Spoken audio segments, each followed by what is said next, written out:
اور اللہ ہی نے تم کو پیدا کیا، پھر وہی تم کو موت دیتا ہے، اور تم میں بعض ایسے ہوتے ہیں کہ نہایت خراب عمر کو پہنچ جاتے ہیں تاکہ بہت کچھ جاننے کے بعد ہر چیز سے بے علم ہو جائیں۔ بے شک اللہ سب کچھ جاننے والا ہے، قدرت والا ہے۔ اور اللہ نے رزق و دولت میں بعض کو بعض پر فضیلت دی ہے، تو جن لوگوں کو فضیلت دی ہے وہ اپنا رزق اپنے غلاموں کو تو دے ڈالنے والے ہیں نہیں کہ سب اس میں برابر ہو جائیں۔ تو کیا یہ لوگ نعمت الہی کے منکر ہیں؟ اور اللہ ہی نے تم میں سے تمہارے لیے بیویاں پیدا کی اور بیویوں سے تمہارے بیٹے اور پوتے پیدا کیے اور کھانے کو تمہیں پاکیزہ چیزیں دی۔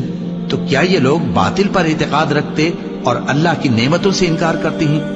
اور اللہ کے سوا ایسوں کو پوجتے ہیں جو ان کو آسمانوں اور زمین میں روزی دینے کا ذرا بھی اختیار نہیں رکھتے اور نہ کسی اور طرح کا مقدور رکھتے ہیں۔